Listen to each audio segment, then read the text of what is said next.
Hello, everybody, and welcome to our algorithmic trading with Python and generative AI bootcamp. Yeah, I think uh, it was time. It was time for quite a while, I felt. And now we are here and yeah, try to leverage in a very compact form, I would think, the capabilities of yeah, not only Python with all the wonderful packages. This will be, of course, our language of choice when you think of our name, the Python Quants, right? But also generative AI. So we've come a long, long way, and it's pretty difficult to even keep up with what is coming out.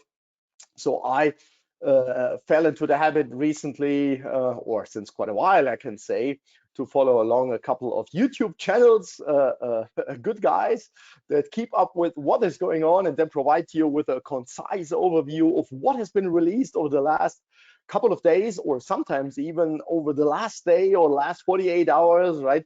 So we are experiencing a pretty fast pace in this technology area. And yeah, I think we have now wonderful tools available that we can leverage.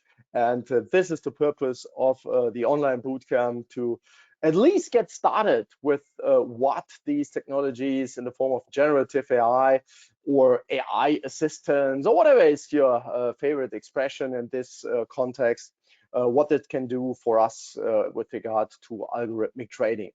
I'm Eve. I'm founder and CEO of the Python Quants and also director of the CPF program, in which we have recently also started several initiatives which leverage generative AI for our core topics, right? Like asset management, computational finance, but of course also algorithmic trading. But here in this bootcamp, which has three parts, three sessions, I want to do a deep dive actually into algorithmic trading and what we can do. So I don't have any very specific goal here. So we will have a lot of exploration. Sometimes this can take a little bit longer than we thought upfront, but in the end, I think over the course of our three sessions, we will have accomplished quite a bit more than what would have been possible without the new technology. So previously, it's not that far back, right? So it all started November 2022 with the release of ChatGPT. But of course, these days, once again, so many tools are out there. I try to focus on just a few of them. So I will come to that a little bit later. So we are in this brave new world where we have AI basically included into every single software piece that we use. Most of us, I think, use AI in the browser, even those who might not be in coding or trading or financial markets, right? They use it for whatever, maybe as a replacement for search. So I myself use Perplexity quite often. I have a subscription here, you see it, one of the tabs that I might want to use later on as well. But of course, we can use it on the command line as well. This is what I will do in similar fashion, and for certain tasks in primary fashion on the command line, right? And then we have the co-pilots that are built into the different tools that we might use, be it dedicated to coding, but also in other places, right? When you write these days emails in Gmail, you have support in this regard, but also in so many other contexts, right? It's innumerable. AI is now omnipresent. People even say that it's comparable to to electricity, for example, as one of the major commodities which keeps us alive. I can tell you one story, and this is indeed this morning. I had a dentist appointment. I arrived at 9:30 our time there, but I noticed already people running through like the practice and over different floors, right, and being really upset. And what was the reason? Yeah, there was an electricity outage, and without electricity, at least in this particular context, nothing worked. And so my appointment needed to be canceled. I waited for 5 minutes, but I couldn't even give me a replacement appointment because the computer didn't work with the scheduler. They couldn't even make coffee, right, because electricity was out. So for me, it was kind of a reminder that there are maybe some more fundamental things than just AI, because if you live like myself in the AI world currently all day long, it sometimes feels like the most important thing, but a little bit of electricity is needed. And when you then turn your attention to the discussion around building uh, yeah, better power supplies in whatever form, right? Alternative green or nuclear, whatever the discussion is around data centers, and you see, well, it's basically nothing in the end without the power supply, the electricity that is required. But it is basically all in, and we use it on a daily basis. I think all in the browser here for finance, right? We have with ChatGPT a number of models that we can use. And can ask questions on a general level, can ask mathematical questions, or get mathematical problem solved, or get some code from the LLM, from the, here in this context, the GPT-4o model, but there are so many alone available via ChatGPT or via OpenAI, generally speaking, right? Again, it's hard to keep up, and it's sometimes also hard to decide which model to use for what purpose, right? Because they might have different strengths, right, in different contexts. But as I was saying, when we then turn the attention to codecs here, also from OpenAI, which can be used on the command line, then we are in the agentic world, right? In the beginning, it was just like a question answers, and the answer could be a piece of code or simply a text or a table with some data, right? But now the agents can do much more. They can create files. They can, let's also say, delete files on your machine. So this is then the point where it can get even a little bit risky. And the benefit that we get from this power here, like to create a bash script, for example, is that yeah, we don't need to do it. So I think everybody got started in the browser saying, well, write me a Python script for X, Y, Z, and then you copied the code, you created the file on your machine, and then you pasted it and tried to execute it. Maybe it ran at first try, or maybe not. Then you posted back the trace back the error that was reported, and you got a new version, you needed to copy it, and here this can all be automated. So for software development in a more general, broader sense, or for more let's say more involved projects, this of course is this agentic approach on the command line is of course more convenient, I would say. This comes at a cost. Basically everything, if you want to use the advanced versions or the tools, this comes at a cost. So I will come to that later on, which accounts or which APIs might be required. I would say basically nothing that we're going to cover is required, but if you want to follow along with what I'm doing, then you might need to sign up indeed for a couple of these platforms and services. So just recently, a couple of interesting books were published about how this all started, what the history was, in particular these two here, Empire of AI and The Optimist, Sam Altman, OpenAI. Both are about the history of OpenAI, starting with the initial investment by Elon Musk, etc., and how this all evolved via GPT-1, GPT-2, and then 3, published as ChatGPT, and then the paid version with GPT-4, etc. And also here the, I think, pretty interesting book about NVIDIA, because everything what we use is generally powered by NVIDIA hardware, right? And I have included this little bit older book here because this in a very readable or audible fashion. So I listened to it twice as an audiobook, for example, provides a history account of deep learning in general, right? The first breakthroughs that later on led to everything that came afterwards in the form of here transformers, right? So GPT, generative pre-trained transformer, and all the other developments. So I have included this for completeness if somebody is really interested in getting a bit more of a complete history. But this is not required for what we are going to do here. Right? I just thought if somebody is interested in, like myself, I walk the dogs. I have 3 dogs and walk them quite often, or ride my bike, or do some other sports. I like to listen to audiobook. So I try to leverage the time that I spend with sport. So what we are going to do, what I've planned actually is that yeah, mostly we will yeah, do the middle part here, exploration, right?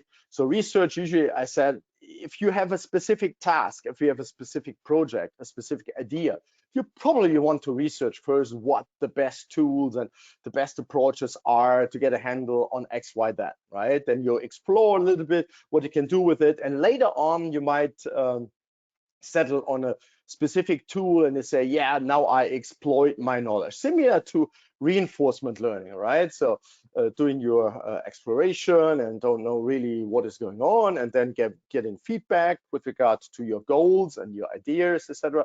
And then you start exploiting your learned knowledge. So reinforcement learning won't really be the topic of our sessions here, but as you might know, I have published a book on reinforcement learning for finance as well. Also pretty interesting, and reinforcement learning based on human feedback is also a very important technique here in the LLM yeah, AI assistant world, right? So that's here a little bit in terms of the approach.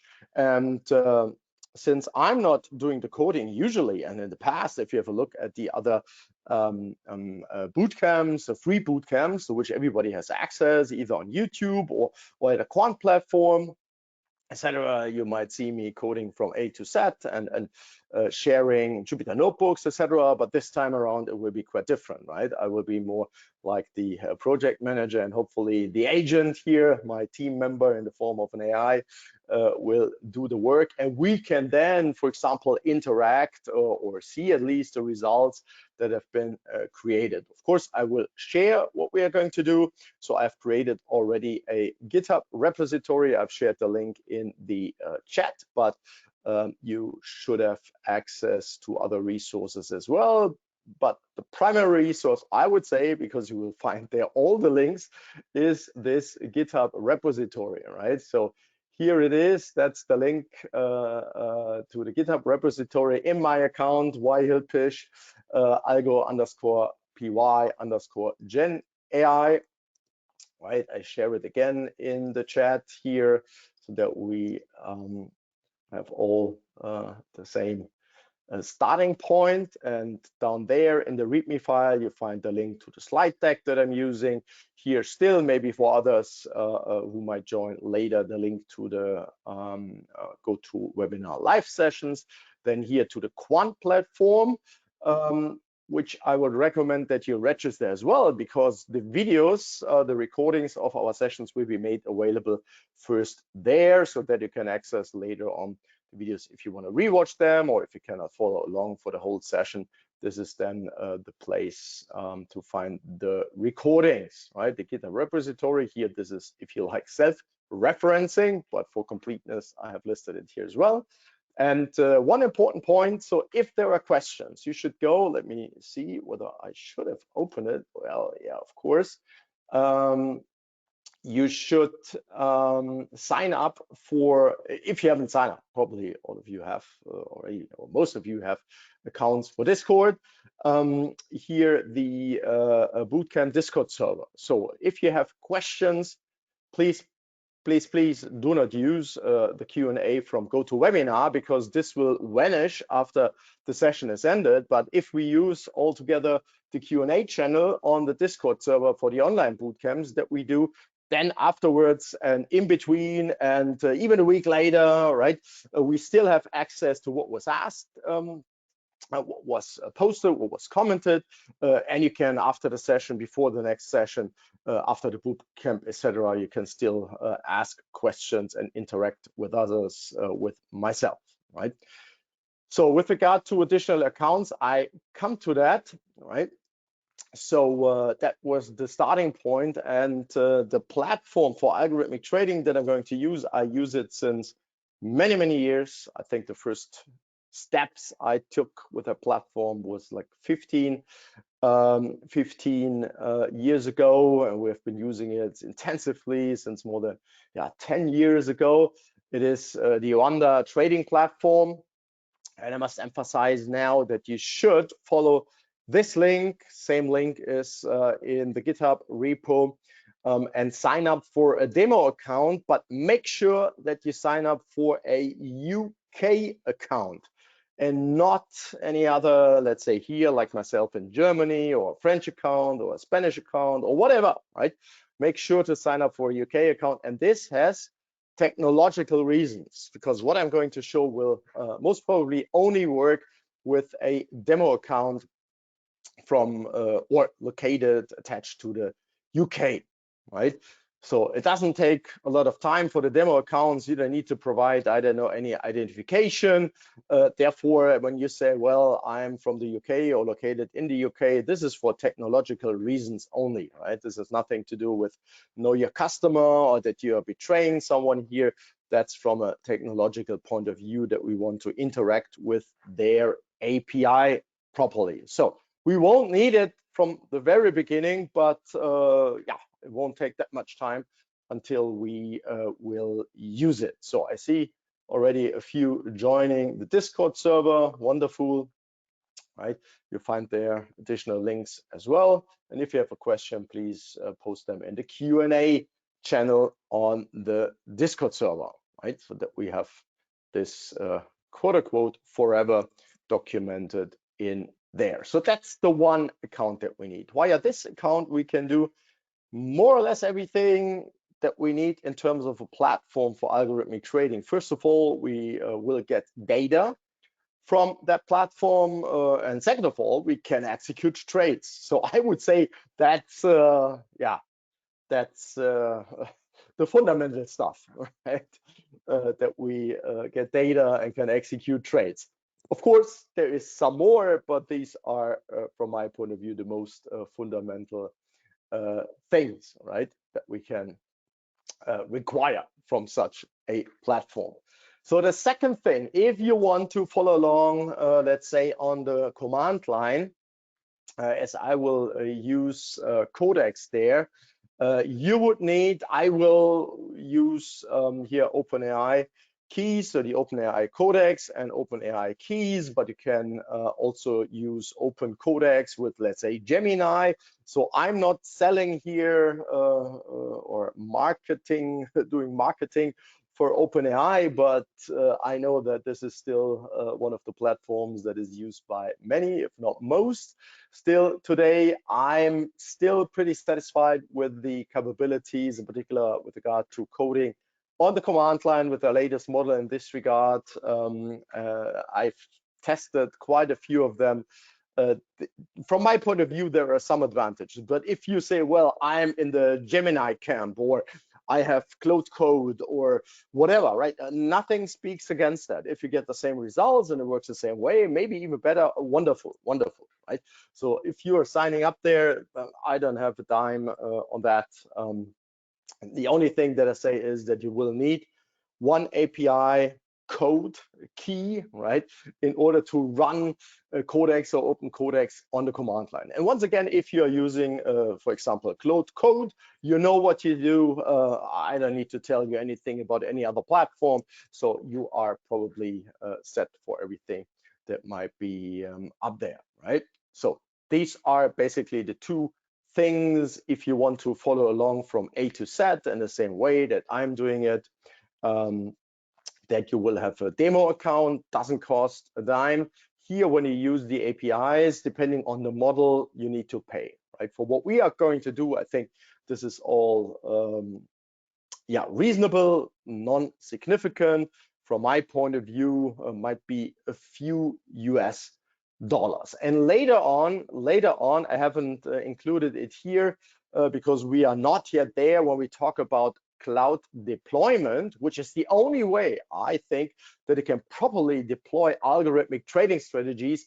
Then you would need an account here on DigitalOcean or any other cloud provider to this end. Once again, we use more than 10 years DigitalOcean and are pretty happy with DigitalOcean. All our CPF delegates, for example, are usually also pretty happy, right, with that. And just to mention it up front, if you have your own cloud provider that you know how to work with, have your account, everything is good. Here I have added, where did I have the Discord server? It's the last one, it's in the last row. So I need to, maybe from this point on, now that I didn't find it, maybe from this point on, I should wear my glasses, which makes reading such small text a little bit easier for me at my age. For cloud deployment, you should have an account, e.g. with DigitalOcean. So this works with AWS, this works with Scaleway and all the others out there. I don't have a complete market overview. I know that Microsoft Azure and AWS are the market leaders. DigitalOcean, from my point of view, has a major benefit. They are very easy to use and at the same time, pretty cheap for their small droplets. If you use this link, you will get a credit of 200 US dollars, which they offer. I think you need to use them over a period of 2 months or something, right? So that's a benefit. That's the only, let's say, referral link that I have here for you. All the other links that I'm providing here, Codex is an open source project, platform OpenAI, that's not a referral link, Oanda neither, right? So this is, I would say, then the full-fledged package. But algorithmic trading simply is nothing that you can completely do on your own machine with like just a little bit of Python code here and there. You need data, you need a platform. You might need like an agent with API key, right, that you can use on the command line. Maybe this is the only thing that you can skip, but some cloud instance is something that we simply need in order to do a proper deployment, right? That's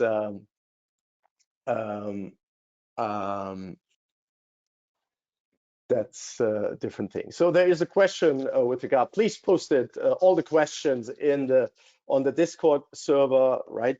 And I think the question, to be honest, is a bit off topic. If something is off topic, I'm very fine to answer it afterwards because it's about the programs themselves here.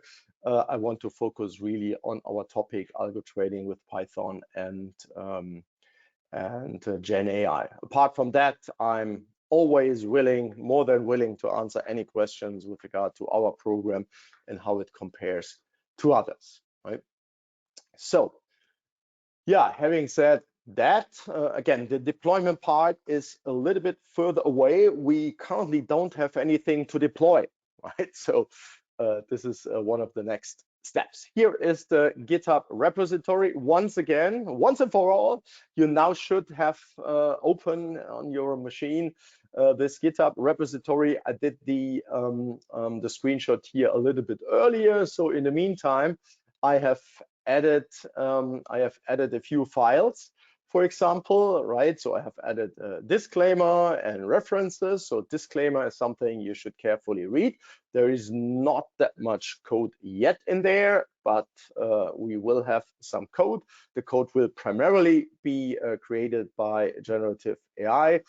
We don't provide any warranties or representations. And of course, when you do trading with leveraged CFDs, for example, which is like the core of Oanda, that's a pretty high risk endeavor, but it's for retail algo traders a pretty interesting route to go. Little capital, high risk on the one hand side, but also high chances, right? High return potential on the other side. And of course, as usual, nothing that I'm going to talk about constitutes any investment, financial or trading advice. Everything is for informational and educational purposes only. This should be clear. Then there is another file. So if I create something, let's say I ask a chatbot about something, then I can, for example, here paste a link so that you can later on access the answer and don't need to replicate it, for example. So this is for me like a container where I say, well, I've done something that's not like in the form of a piece of code. So that's my place to paste it. But you have access to everything anyway. So that's basically what we should do. And here is my reference file for not my reference file, Jupyter Notebook. I was looking for the name which I use so often, the expression Jupyter Notebook, right? I don't need to explain that because there is nothing in there, right? It's just our logo and all the rest that might be here. Give it a little bit of structure around what the content is, right? This is not about algo trading. Is for me just a convenience file, if you like. Right? So that's the main repository with everything that we are going to create, right? And I will push it every once in a while if there is something of interest, or at least, or for sure at the end of each session, I will make sure that all the files, everything that we have created together will be in the repo, and we are going there, right? So that's here. Once again, I repeat myself. Please post on Discord. I won't, from now on, won't answer questions that are on GoToWebinar, because I will then need to answer them over and over again, right? So that's it, your main platform. And by platform, I mean you find all the links. So you can, from this platform, jump to other resources, pages, right? Here now my old pyramid. You see behind me what O'Reilly does since a couple of years. They send you nice pictures of frames, right, with the cover of your books, and there are few more, a total of 5 O'Reilly books that I've got, but there are 3 in the background here, and one is Python for algorithmic trading. And when I started writing it and when it was published, there was no generative AI in today's form available, right? So I cover already their machine learning and deep learning and deep learning based prediction, etc., right? But the structure, my thinking structure and my teaching structure has remained more or less the same. You will find this picture in the book, and I use it in many different places, right? Here, which starts for me, the pyramid, with the infrastructure, right? If we don't have infrastructure, we cannot do anything. And by infrastructure, I mean you are probably having or now sitting in front of a computer, of a machine, right? Then there must be a little bit of software. Usually this is Python, and maybe we need to install Codex, for example, right? Or some other tools that we might want to use. And then we need financial data to get started with, right? We can sit down basically and think about strategies or cause and effect chains or whatever, right? But usually it starts with financial data. Therefore, I have here financial data in the second layer. Then the strategy itself, based on our strategy ideas, we implement the strategy code on the financial data. Once we have done so and generated signals, etc., right, we can go about the backtesting. And when I say we, this will be something like a pair programming, like me not doing that much coding, but the LLM, the AI assistant, doing a lot of coding, right? For you, might be the same thing, right? So here it will be AI assisted pair coding, right? And then the connecting code, what do I mean by that? Yeah, you need to have some mechanisms.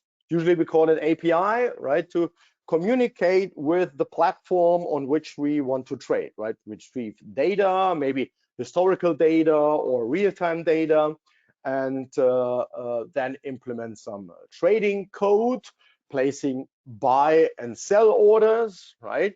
And last but not least, when all of this works, we want to do what is called automation.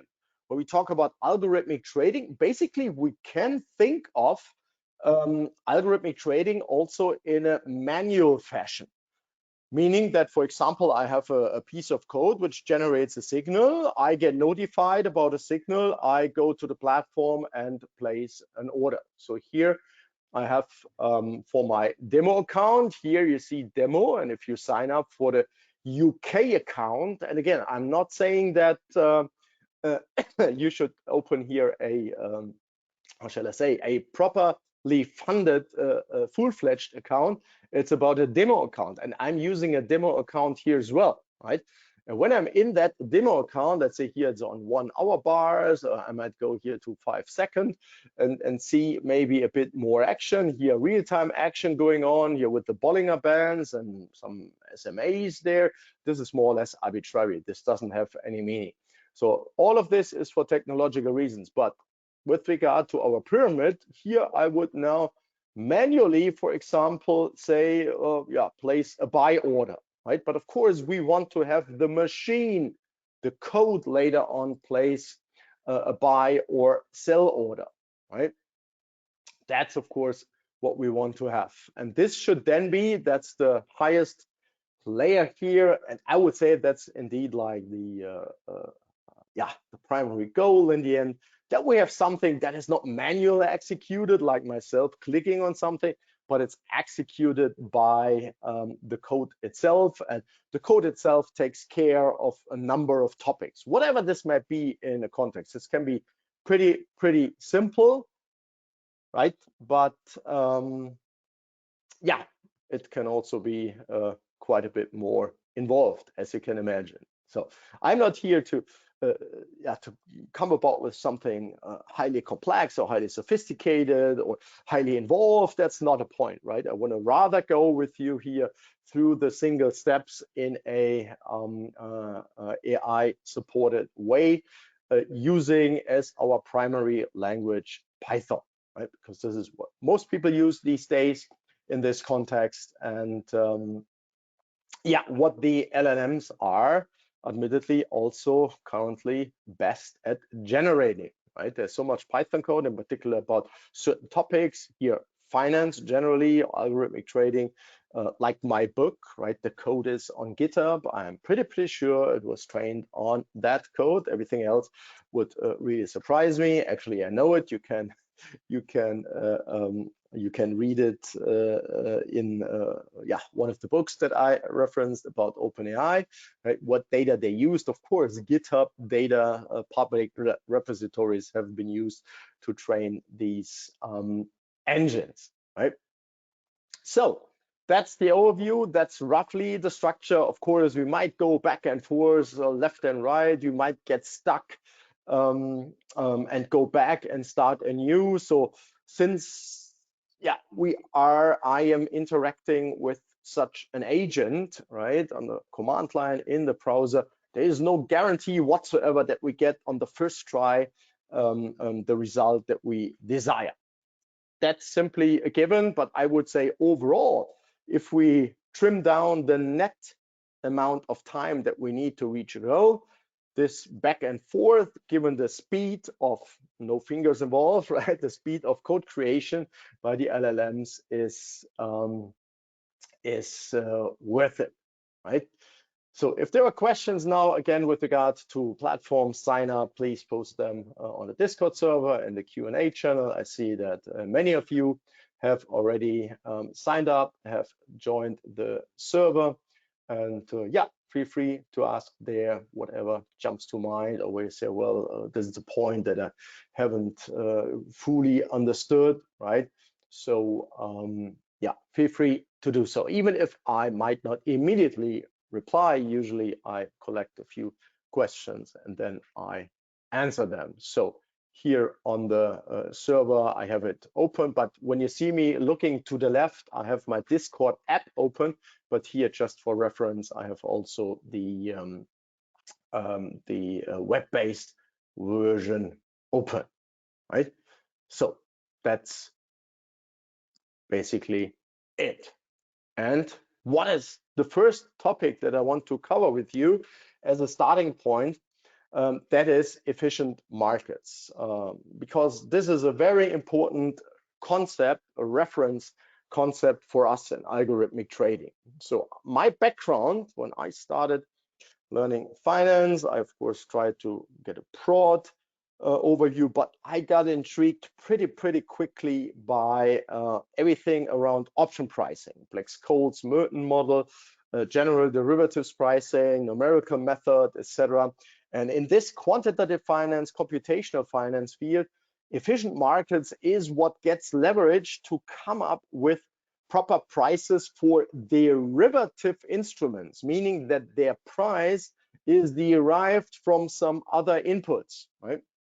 So that's, how shall I say, like a tool in this context, or a thinking framework, a methodological, mathematical framework, which provides a pretty strong, yeah, guidance, quote unquote, of what is possible, what is not possible, what makes sense, what is fair, what is not fair, right?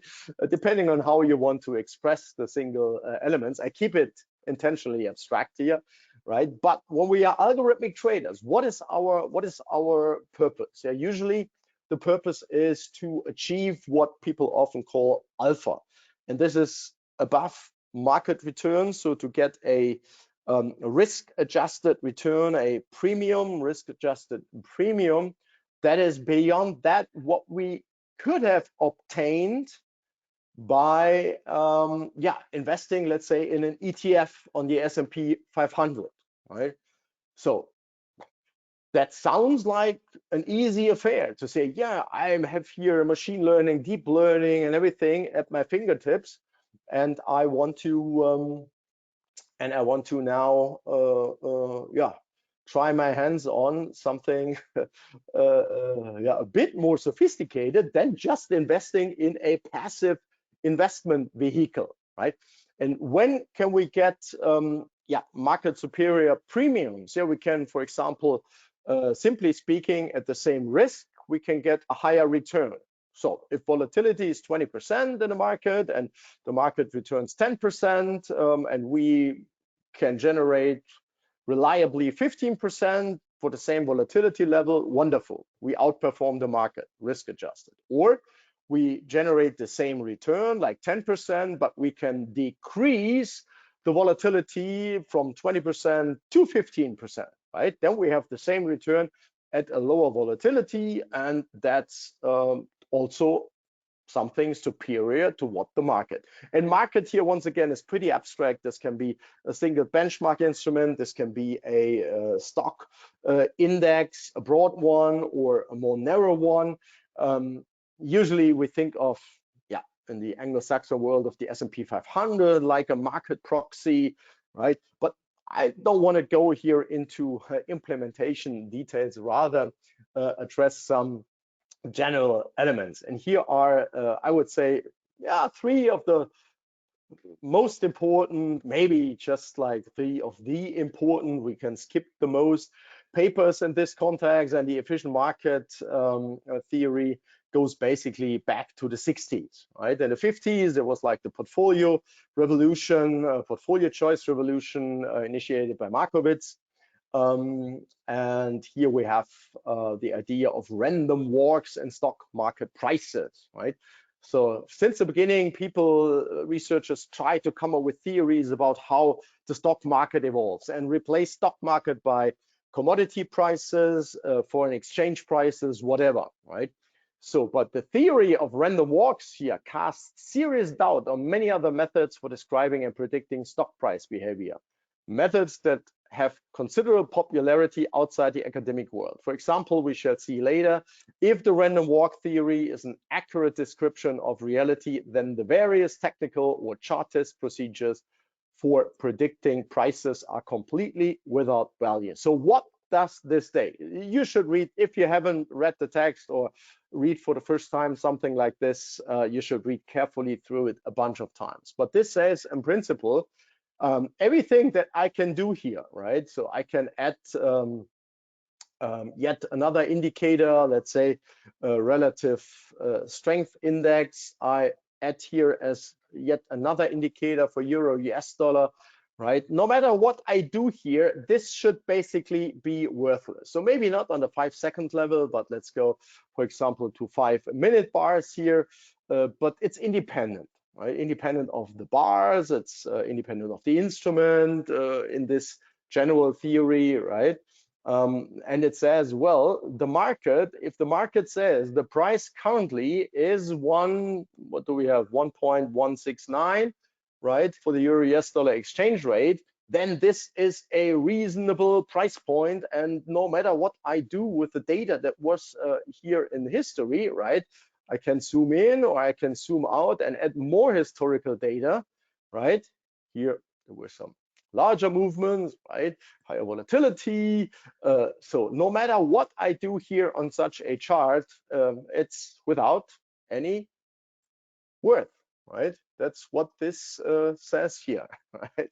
That all these chartist procedures or technical chartist procedures for predicting stock prices are completely without value. Once again, you can replace stock by whatever, right? Commodity, FX, etc. So this was in the 60s, right? Then we had the paper. Here is a reprint available on SSRN. The reprint of the paper, Some Anonymous Evidence Regarding Market Efficiency by Jensen. Here we have quite a bit of a more mathematical description. So market is efficient with respect to an information set S. Think of a large data frame with a lot of data, maybe 10 years back, 5-minute bars, whatever it might be, if it is impossible to make economic profits by trading on the basis of this information set S. So a bit more mathematical here, speaking of information set and specifying here economic profits, right? Maybe we find something statistically anonymous, but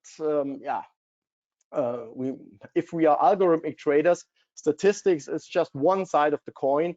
We might want to earn a little bit of money by or through our efforts as well, right? Therefore, economic profits, that's here the key thing, right?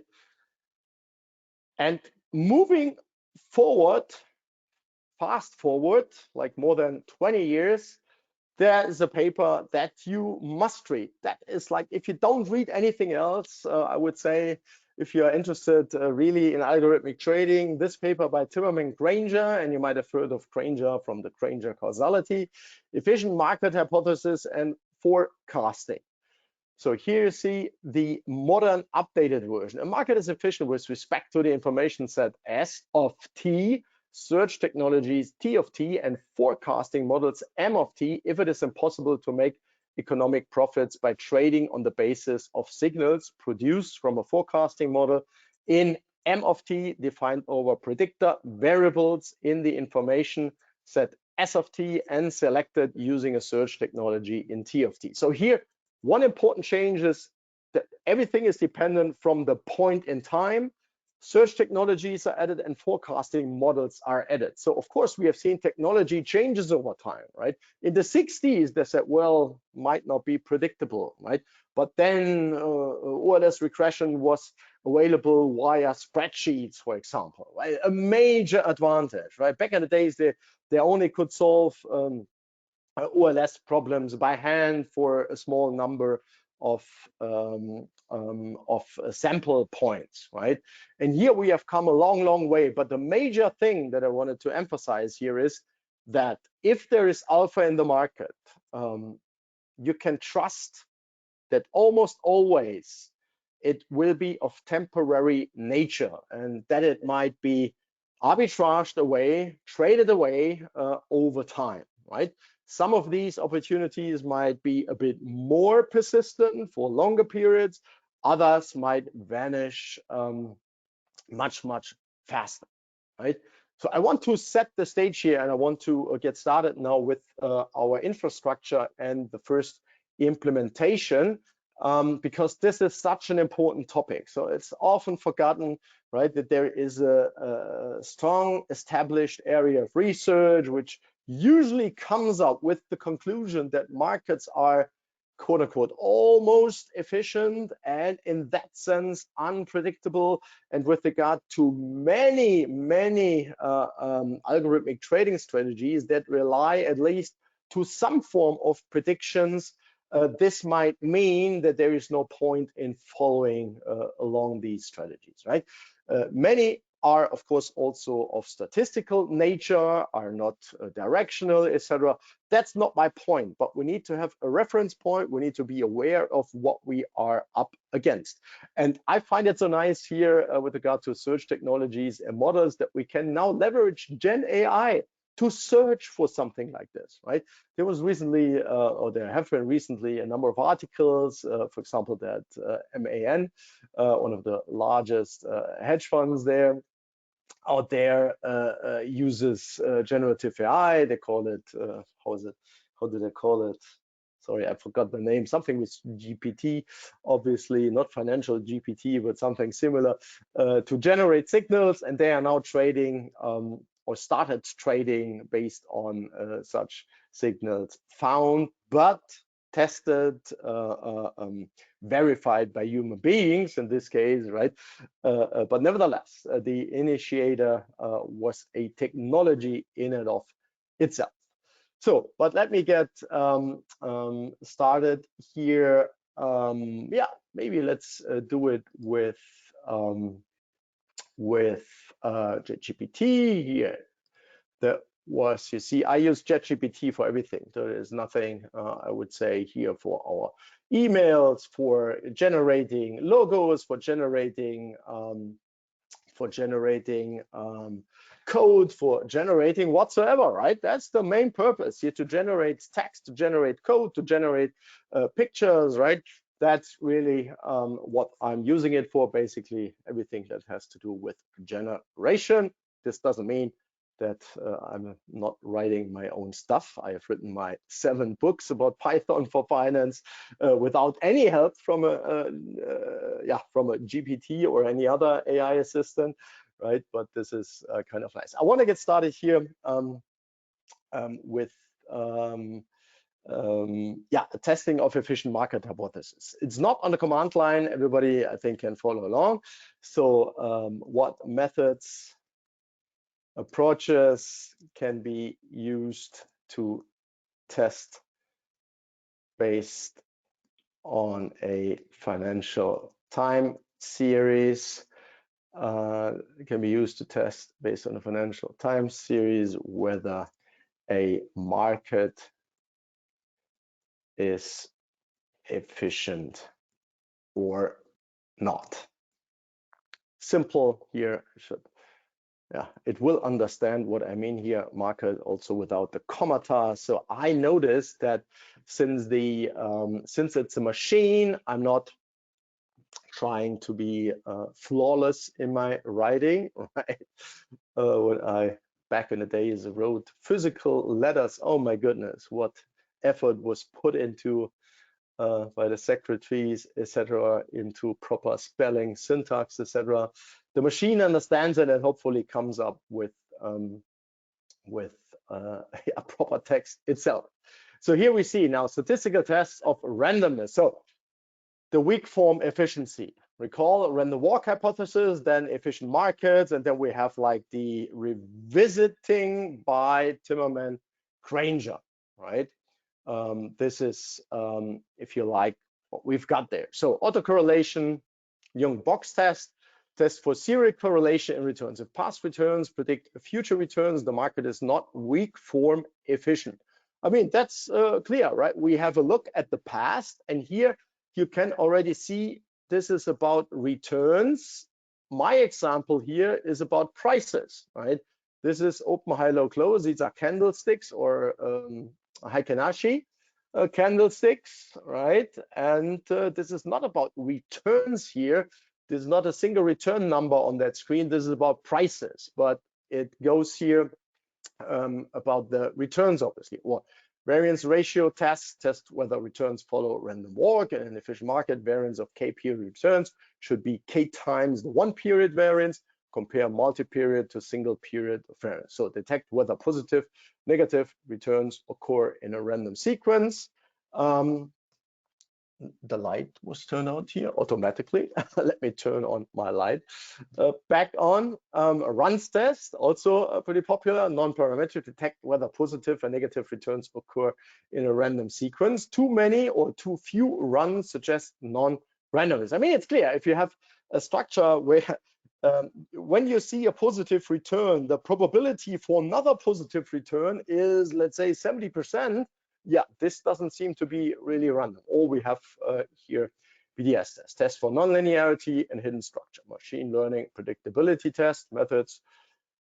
That's here about machine learning, right? Or ARIMA models, profitability of trading strategies. Interesting, right? Here, test, apply strategies like moving average crossover. This is, from my point of view, the next step, right?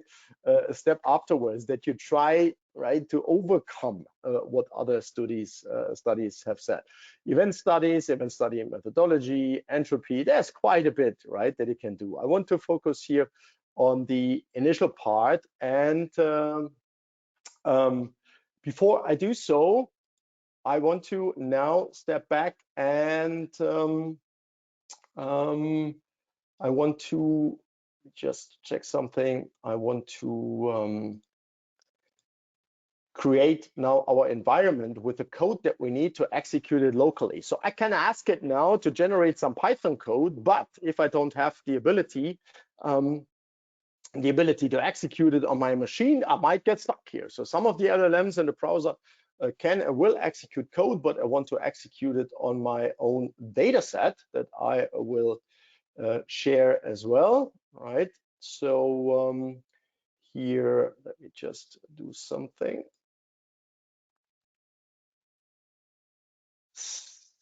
So yeah, that looks good, quite a bunch of things, but I want to go with the first ones that we have here. But first things first, here on the command line, I have created a, yeah, if you like, empty Python environment.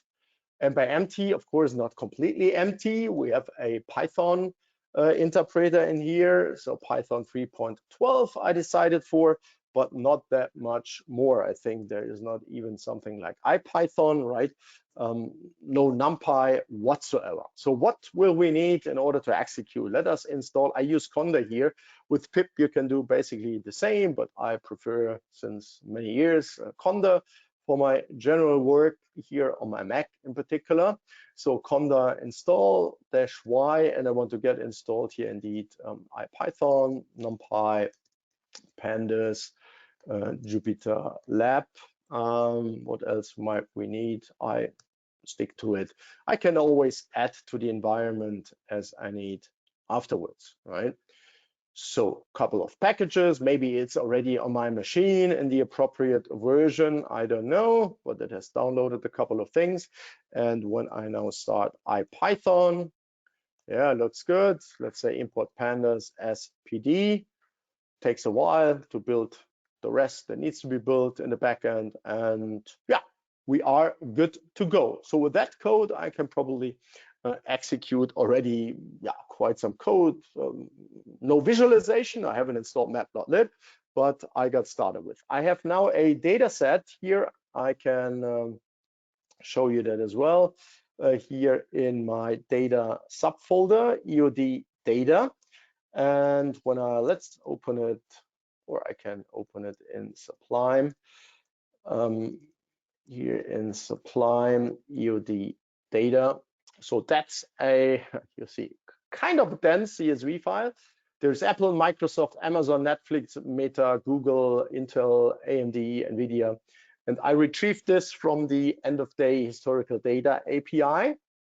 You see this starts beginning of 2020 and it goes, let me go down here. I could have shown you the tail end of that as well. And it goes until 2107, until yesterday. Today I retrieved this end of day data set, and these are closing prices, or let me correct, these are adjusted close prices, right? So that's the data set I want to upload now and see what it comes up with, right? In that sense. So yeah, I have created that. So create, I get started with a Python script. Variants, maybe the first three, for example. So create a Python script which tests for randomness based on 1A, 1B, B, so I don't need to write it out, hopefully, and 1C. Like 3, use the file structure as in the attached CSV file. File structure, use the data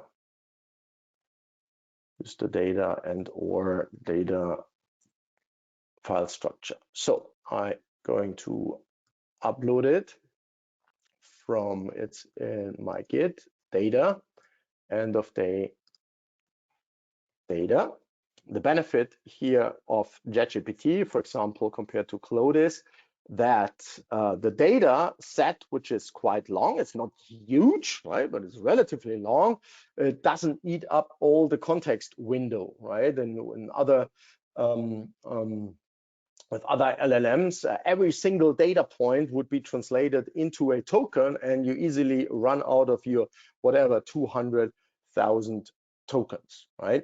So it has now the file. It knows exactly how this looks. We have a date column, Apple, Microsoft. It knows what's in there. It is here now executing, inspecting it, if you like. The upload contains daily closing prices, with the first column being date for demonstration. So I'll use the Apple time series and implement the following tests. So these are the 3 that I was asking for. Right now, we'll implement these tests in a standalone Python script. Right.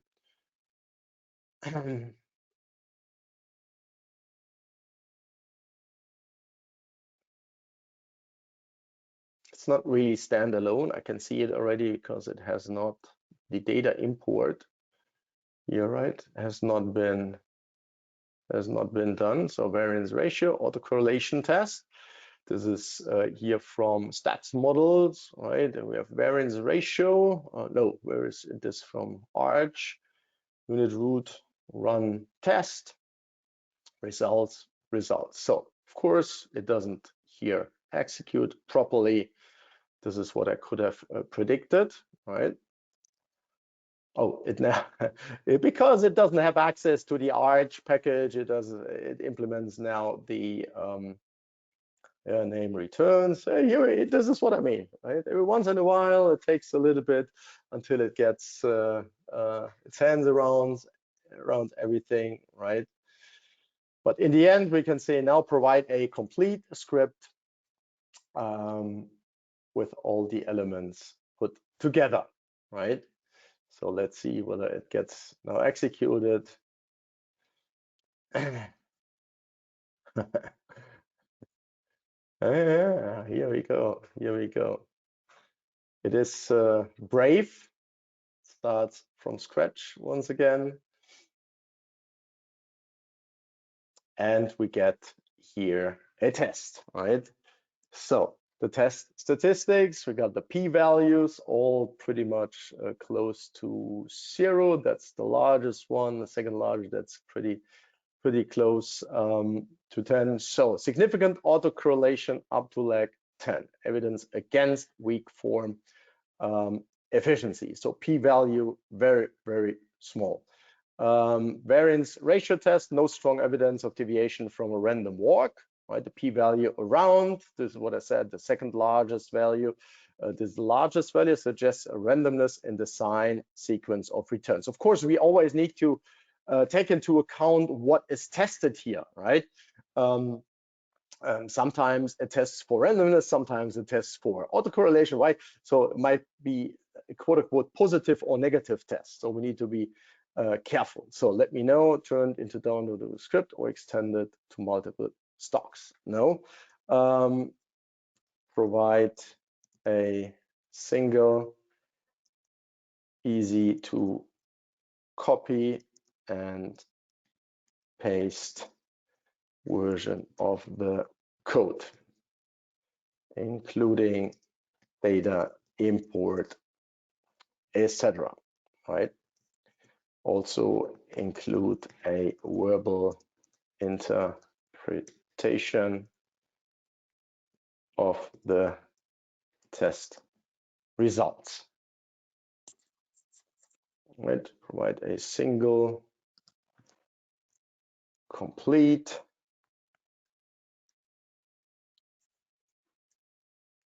so imports, because this was missing and it was like going through a Jupyter notebook, right? It has done so before, therefore it wasn't like required to do it again. But here we want to import it, just path, right? Taking the Apple returns. Here is the first test, the variance ratio test, and down here, so interpretation. Yeah, this is not really, I want to have the code. I thought it might be able to print it. And for me now, let me go here. I didn't want to open it. I want to create a new one for our first session file. Efficiency tests.py.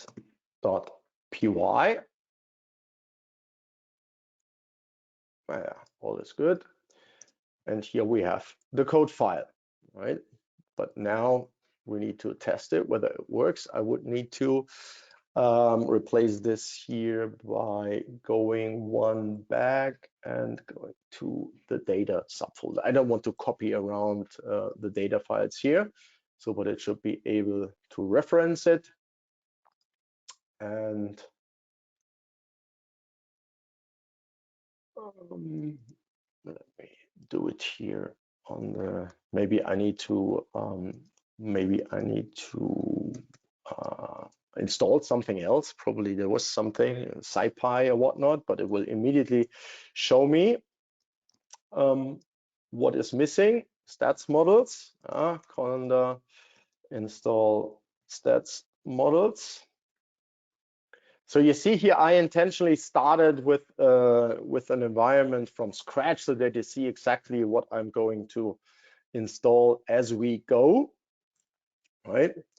So otherwise I might work with an environment where not even I myself know what I have installed maybe 4 weeks ago or 8 weeks ago, depending on the age of the environment. So here it now seems to go through, but it seems to take a little bit. Yeah, the testing took a little bit on box. These are the test statistics, the p-value low, low, low. All is low, so everything speaks for efficient markets, right? We have here, oh, I wanted to show the comment here. Once again, strongly rejects the null hypothesis of no autocorrelation.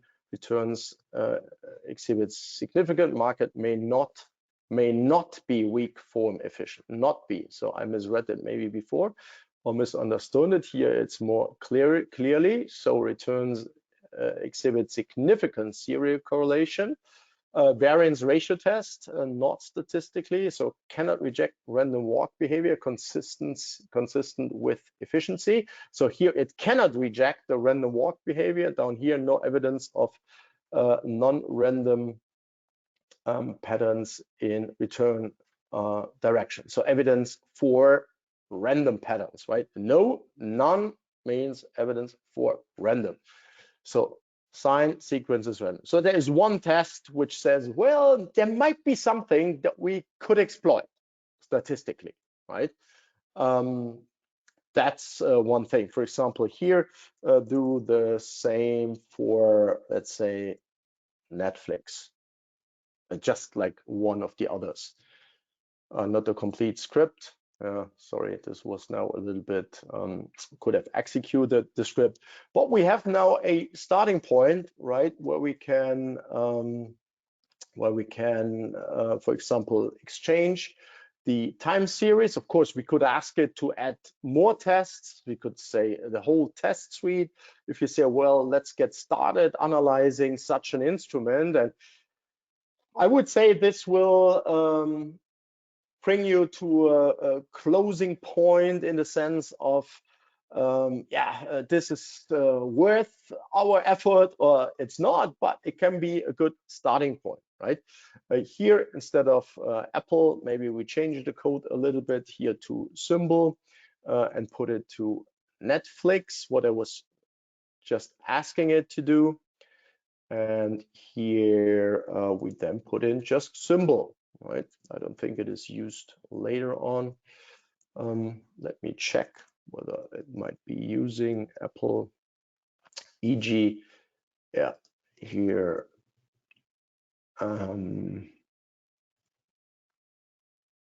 is it using, where is it using the returns? Of course, when I change now manually the code, right, that's of course something where we need to be careful, particular, yeah, if it's longer and it's referencing a number of these things. So here I'm using now an F string to replace the single elements, right?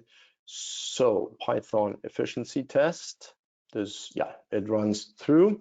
So here we have similar numbers, pretty low value, low. You see here, yeah, it might even suppress the scientific notation. What does it say here for Netflix? So test for autocorrelation up to like 10, low p-value, autocorrelation present, violates weak form image. Same thing, right? It's also, you often have this like in a highly trending, I don't know what this is, right? What is this here? There is no interpretation guide, right? It doesn't replace here. Hopefully these numbers are correct here, variance ratio and runs test. So we have our starting point, efficient market hypothesis. We cannot discuss this in a conclusive manner.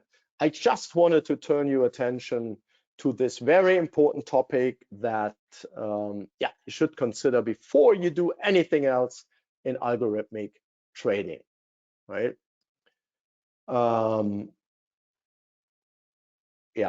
Once again, people asking here and go to webinar. There will be recordings on the Quant platform. Once you have access to the GitHub repo, you find all the other links. Please use the Discord server for your questions, comments, etc.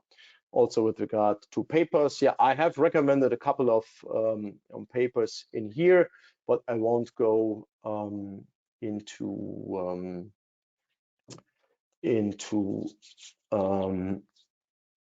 further details with regard to background papers. There are simply too many, but I thought these three with regards to efficient markets, that's a good intellectual exercise to dive deep into this world. So I have explicitly or intentionally used this data file, right, for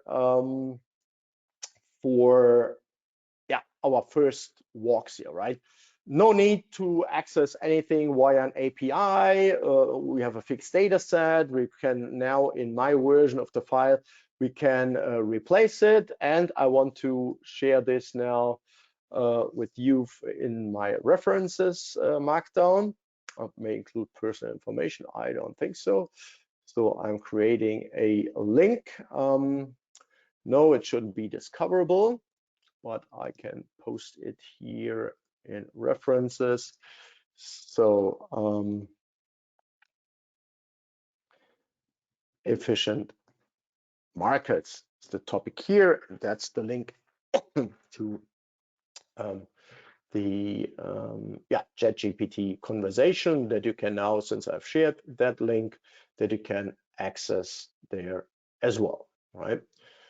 So our starting point, efficient markets. We have one test which twice said, well, there might be some autocorrelation over 10 lags. So there might be something to it, but the other two tests said no. So from a majority voting point of view, you would say, you'd say this all looks pretty efficient. But these are not the instruments on Oanda that we can access there, that we want to work with, right?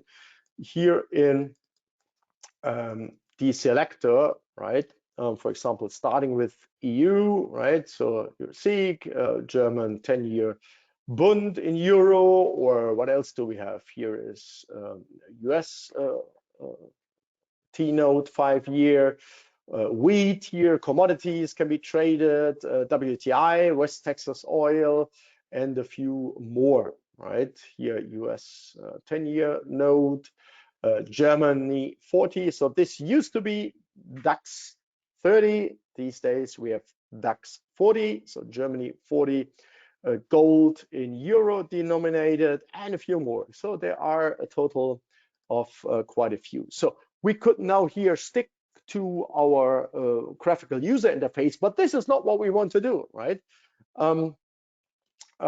We want to do this all programmatically. And to this end, I want to reference here once again the Oanda, right? Here, demo account required. You then need your, let me just show you the repository of TPQ OA, right? This is a wrapper that we have written, right? Here's also once again how you can install it, and you then need something like this, like a credentials file, where you have your account ID and your access token, right? In this demo account, right, you see here the account ID. So when you are in that hub, the account ID, right, and you can also create here in the hub, as they call it, you can create also your API tokens, right? Let me just check here. That's not the place. Language dark mode, trading tools. What do we have? Oanda API. So here, API, right? And under trade, they reorganize this every once in a while. So here, trading tools on the API, build code to monitor strategies, what they say, but you can of course do more than monitoring strategies. But I have created my personal access token, right?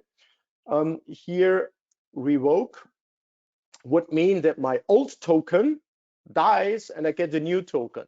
But when you are there in your demo account for the first time, you can create your personal access token. And then here on the GitHub page, you need to create such a file. I call it usually oanda.cfg, and that's the very structure. You need account ID, you need access token, and in our case here, it would be practice.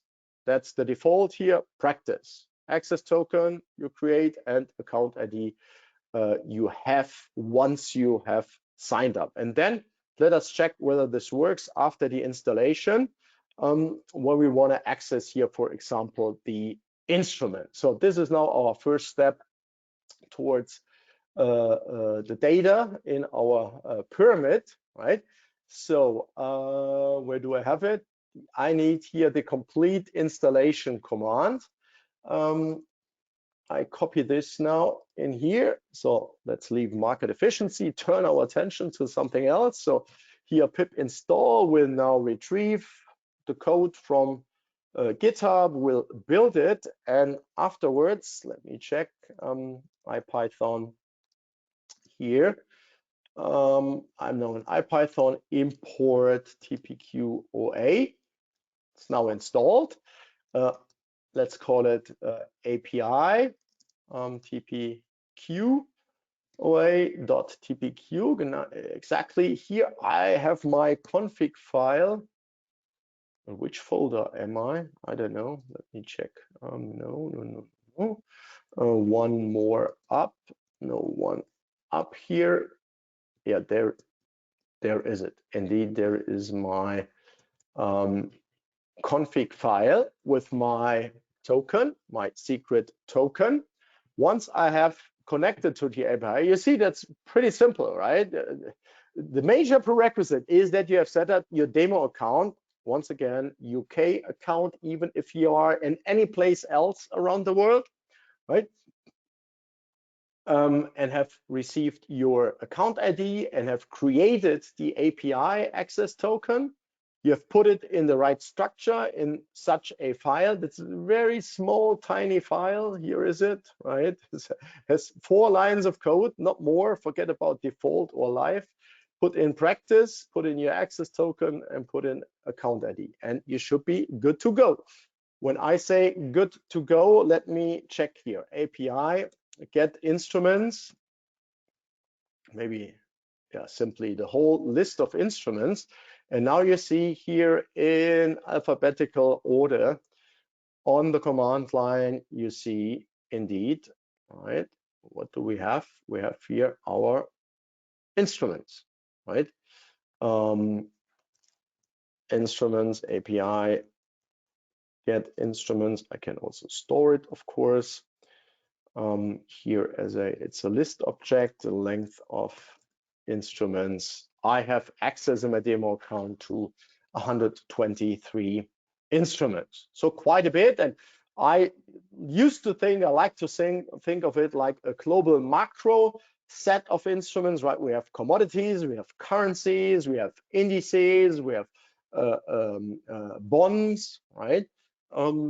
Yeah, we don't have here single equities. You can, depending on the account with the Oanda, you can also get access to single equity instruments, etc. But here my account has that, and for the sake of illustration, I would say 123 is basically more than enough, right? So now the time has come that I want to change the coding side to the command line here using Codex, right? I have shown here some simple interaction with the API. This seems to work. My credentials seem to work, but now I want to have the agent, the coding agent, write code for the wrapper here, for the API, right? This is what I want to ask it. Before I do so, Codex, like other agents, they want to work in a GitHub repository. So let me just check here Git status. So there is a new file in session. There is a new file, my data file in data, right? And I want to first add them to the repo, right? And git commit am. We have here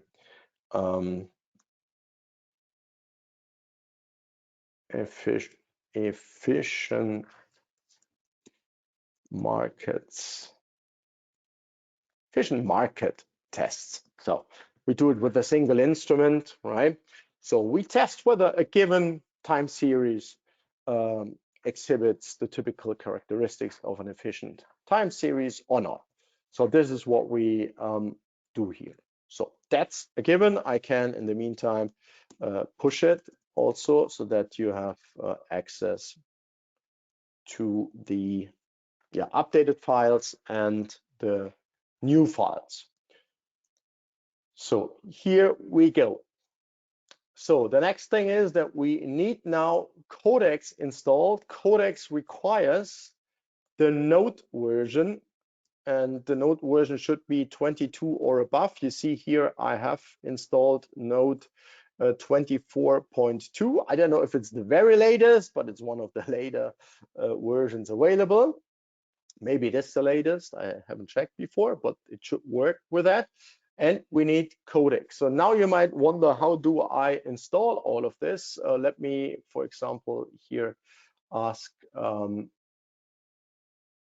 GPT once again, provide detailed guidelines about how to install and use Codex from OpenAI on the CLI for Mac OS. You might have noticed I'm on Mac here, right? The apple in the upper left-hand corner is the symbol indicating that, and quite a bit more for Mac OS and Windows. So of course, there are many out there using Windows. I'm using it only once in a while. But here I just wanted to share something like this with you later as well.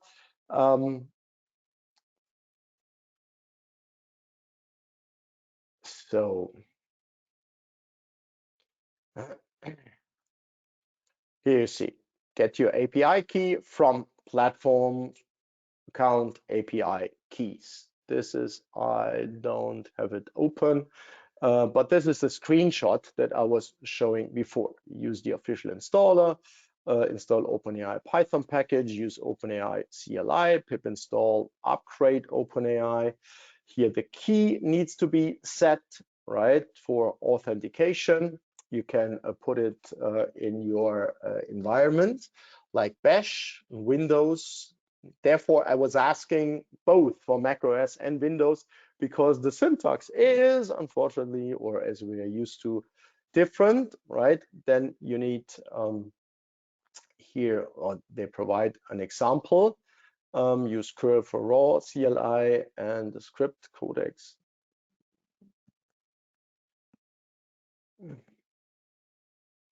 Somehow it hasn't, I don't know, it hasn't. This is a simple, I don't know, OpenAI codecs. It doesn't know its own tool here, right? Because it needs to be installed via npm actually.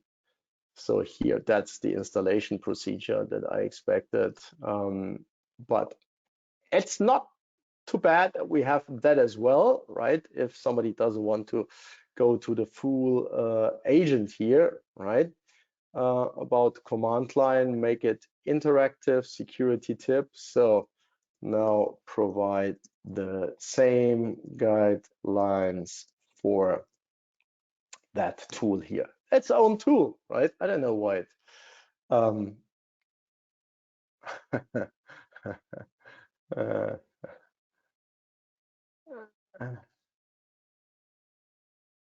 No, I don't want it. That's pretty interesting that it doesn't. I'm very surprised. So I'm inclined to ask the LLM about related stuff from the same provider, but this doesn't always work. So I'm not going to do this. Let me here. Let me copy this. And therefore, I have another provider here. Open provide detail about how to install and use codecs from OpenAI on the CLI for Mac. Yeah. So let me see what it does, how to install. So this seems to work.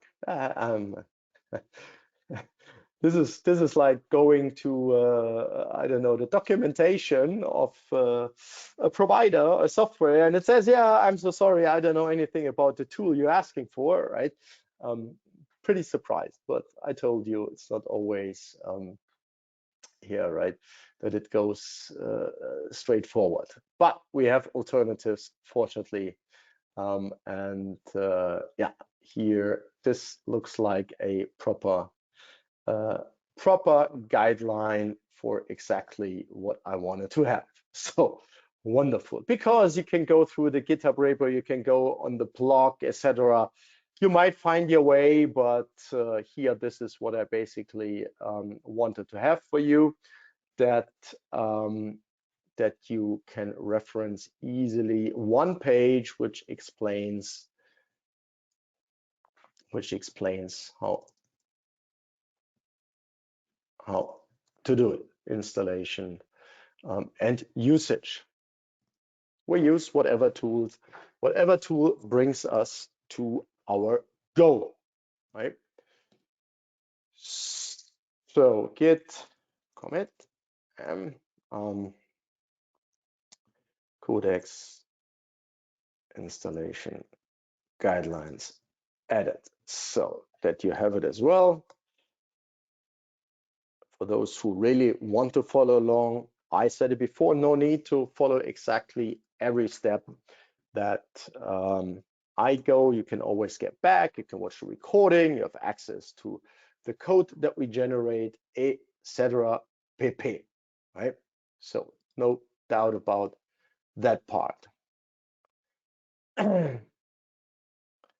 There's a question in the Discord server, on the Discord server, right? This is for the bootcamp related concepts and activities. Yeah, we have other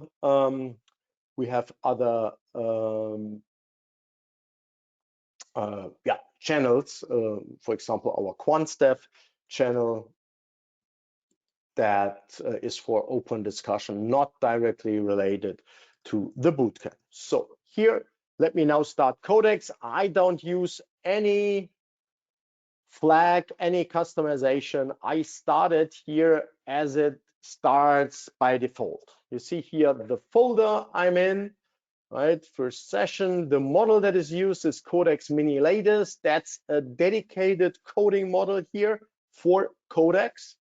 The provider, obviously OpenAI, sandbox, read only. So I will need to confirm every action that it takes. So here the codex version I currently have, it's 0.3.0. Not sure whether there is a new one. They just recently updated it from 0.125 or something. Major changes, right? But now that I'm here, my goal is now to first check whether it can enter this, and I probably need to copy my credentials here in the folder because I won't let it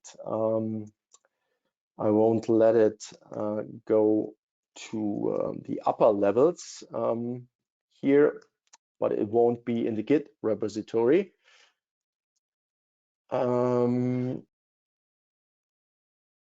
So using my credentials stored in oanda.config,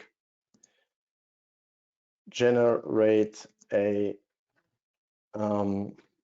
brief Python script that uses the TPQOA package to connect to the Oanda API and retrieve a few available instruments from the API. Never show. Let me see whether it works. Otherwise, I would need to change my key.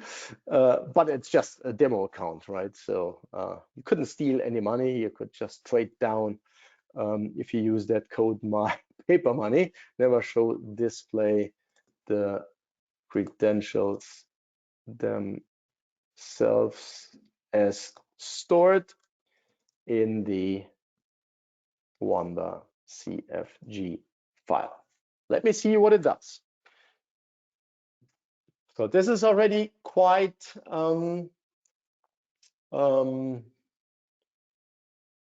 quite involved. Yeah, pip install. This won't work. No, stop for now. It might be in a sandbox. Maybe I need to copy it. When I did a test run with this, it was able to access the Python package. The Python package in the environment. It might be that it's here now in a sandbox environment. Don't install the package. It is installed in the current environment, but it might be that it is here in the sandbox environment. Oh, this is a behavior that is actually a bit disturbing. When I stop the execution of one command, right, it is still stuck in the loop from before. So I need to wait until it comes with all the unexpected bad requests around the corner.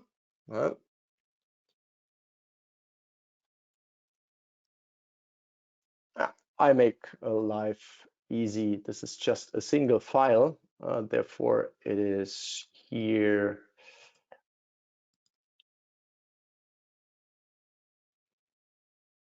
Here, see, just a single file. That's easy enough.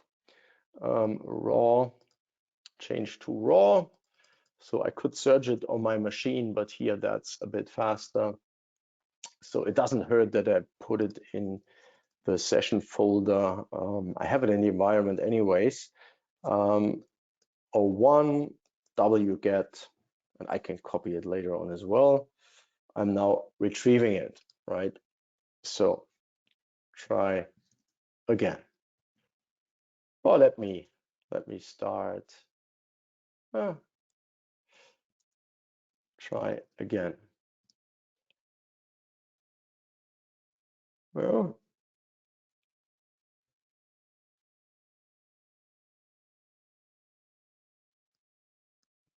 one completely annoying thing is that I can't copy here with the newer version. I can't copy the, you see here, I can't, not really, can just mark one single thing, but not the whole. I don't know why this is the case here.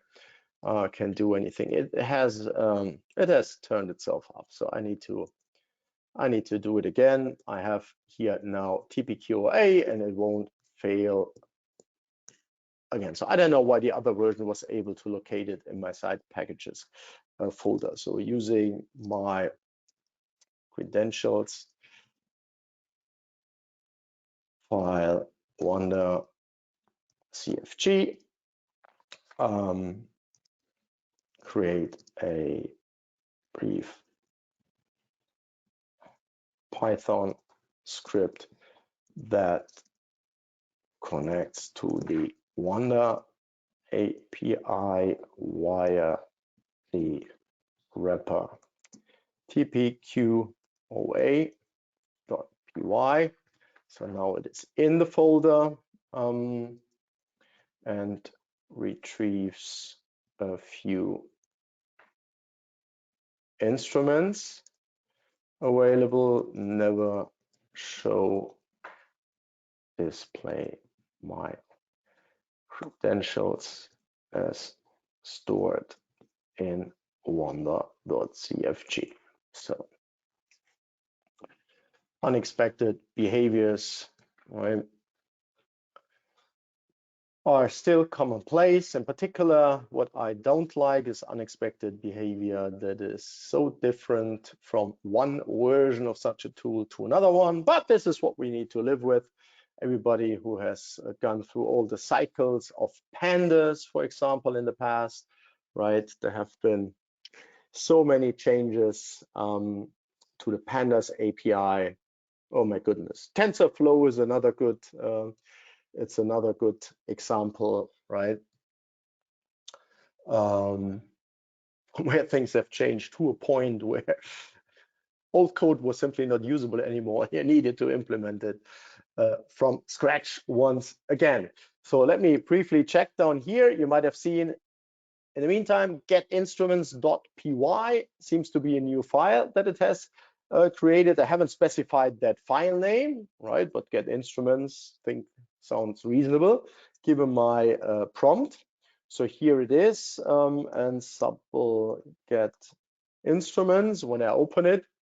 So that's the file that it has created, retrieves and prints available instruments. So here, Oanda config instruments, available instruments, etc. I don't know. It seems to print them all. It now tries to execute the script and see, yeah, it seems to work. So the script simply loads your Oanda config, connects via the TPQA wrapper, retrieves the list of instruments and prints them. Your credentials remain in and are never displayed or committed. Wonderful. So thanks for doing that. I have anyways added something like this to the git ignore file. So when I now test it, and I would always do so, Python get instruments, it connects to the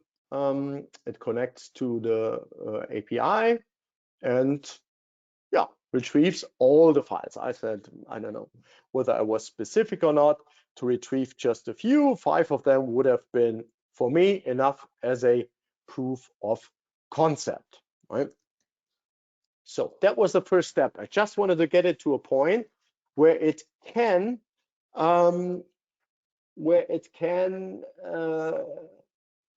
connect to the API and retrieve something. So to get the available instruments might not be the most exciting part of all of this, but I now want to basically spend the rest of our time here on the command line with Oanda, the API, building a little application, a web-based application, and I know that my CLI AI assistant is capable of doing so because I've tested this a few times in different contexts, right? Which retrieves financial data and displays the financial data via the data retrieval for the data from Oanda with my credentials, etc.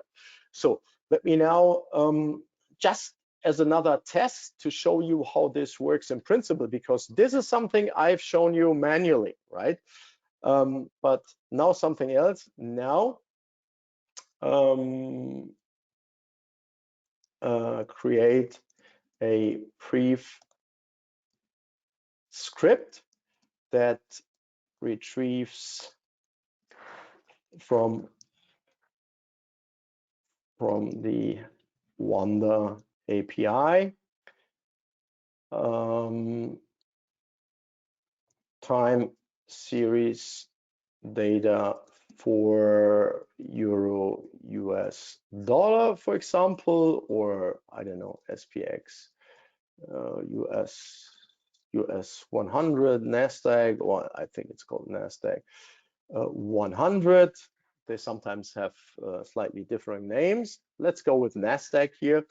Retrieves from the under time series data for NASDAQ for 3 months and with 1 hour granularity for 3 months.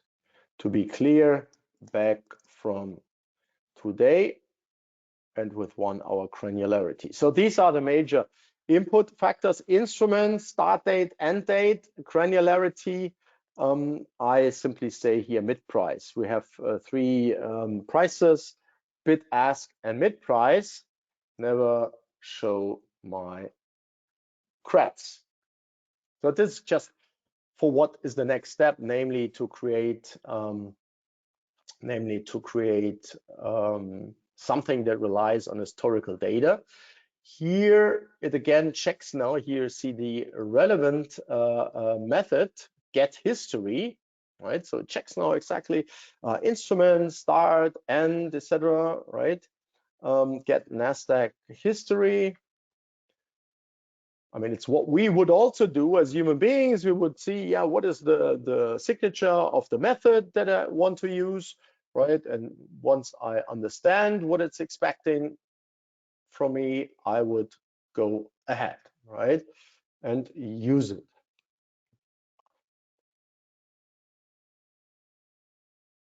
Just checking here the other side.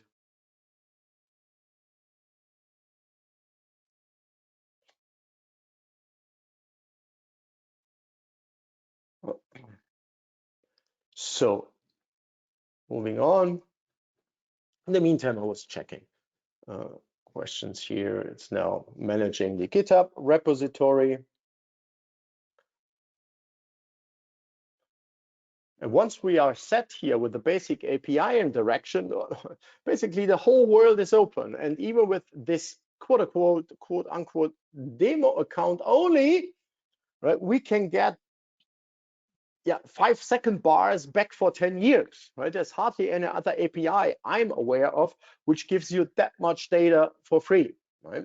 That's pretty good because their demo account API is full-fledged, right? There's nothing, as far as I can tell, there's nothing that really differs from the real account. So, but speaking of real account, let us check here, Python 3, maybe I change here to session 01. Now we have get NASDAQ, Python get NASDAQ history. Let's see. Here it's it has an error, right? Something, I don't know, maybe the instrument or whatnot. Let me see how it looks. So with my little experience from the past, I might let me open subl get NASDAQ. Maybe it is something simple. on the config, timestamp, date offset, retrieve, historical NAS, historical price mid. I don't know what the issue here is. Ad hoc, I don't see it. At least it didn't get a response for the configuration. Does not have field candles. Somehow it doesn't have here. Yeah, maybe it's not working with the API output, but rather wants to do it directly. Let me check here. So as usual, I didn't want to copy it here. I simply copy at least the major part here. Can be the format of the start and end date. I don't know, because this is here down to nanoseconds or whatnot.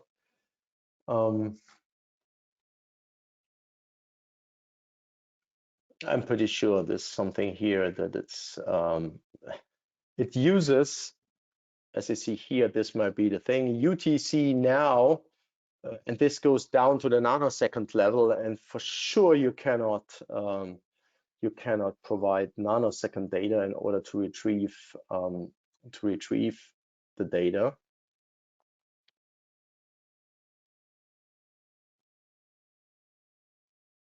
Here we see, yeah, it is now doing a conversion, so convert string input to pandas timestamp.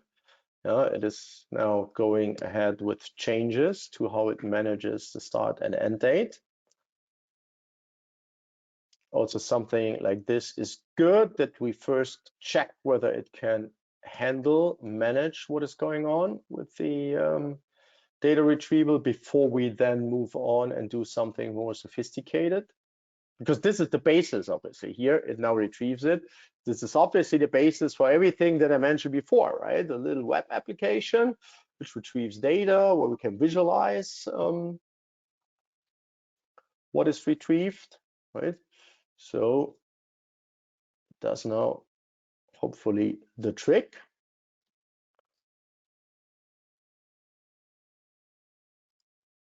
Let me check in the meantime while it is still managing the repo.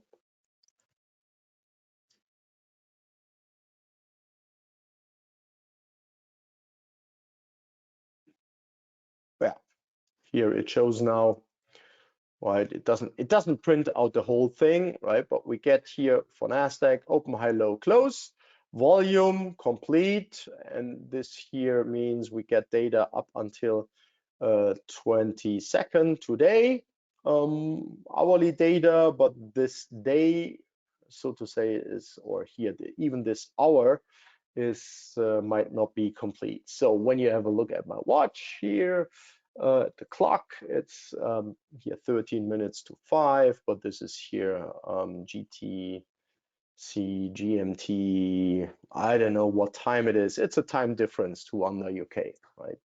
So it might be 2 or 3 hours currently, maybe probably 3 hours. So we don't have the full hour yet, therefore it shows here false.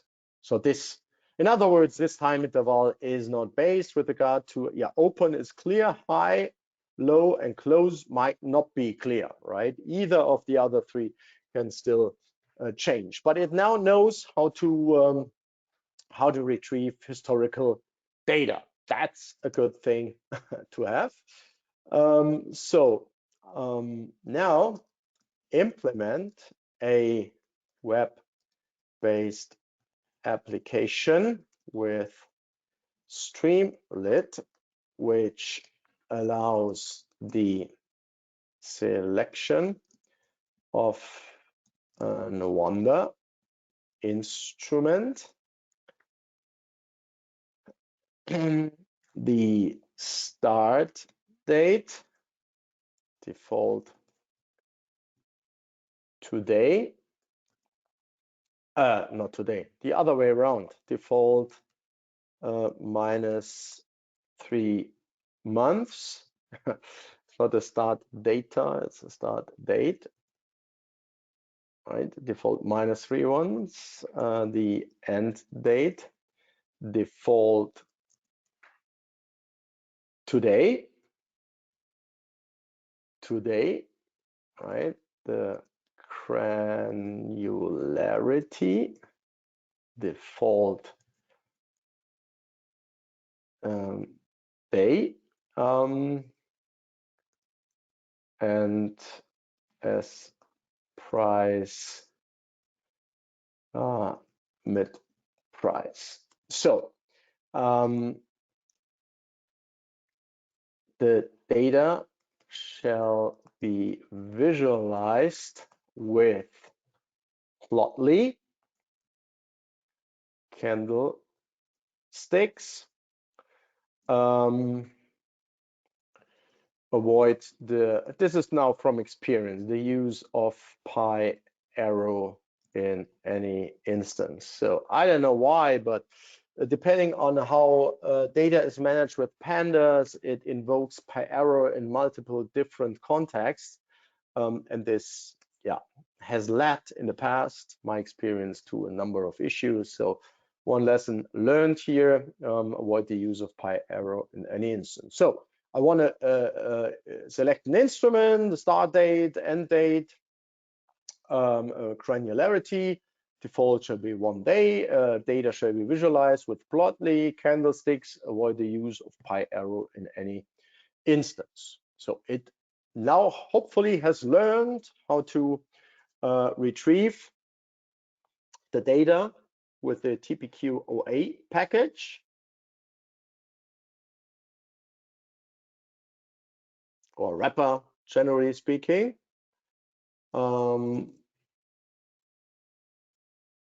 It does know something. It does something in the TPQ-OA package. This was not really my intention, but everything that improves stuff is appreciated.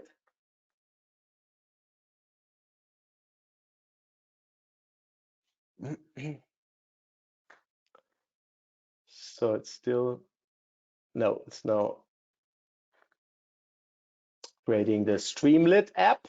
This is now the coding part, the real part. Test now whether the Streamlit app executes. Test now whether TPQ-OA is executable, or whether there are, I don't know, syntax errors or other easy to detect issues.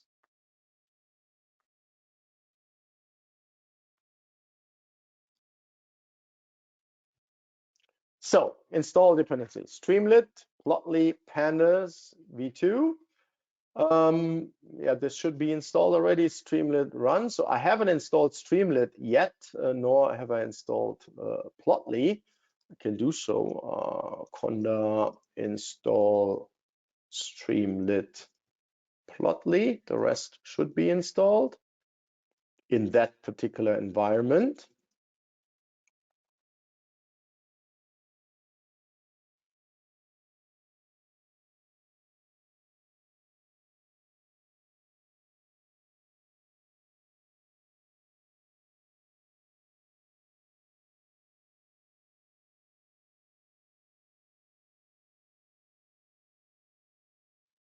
So no pi arrows imported or used. In the sidebar, pick an instrument, date range, granularity, hit fetch data to display the mid-price candlesticks. Yeah, let's see whether it works. So let me execute it here. I need to run it as follows: Streamlit, run Streamlit app. Should open the browser. Can close these here. Here you see it's working, whatever it is working on the historical data viewer. Instrument, that's the first one. Maybe we want to see something else like mass 100. Natural gas is good as well.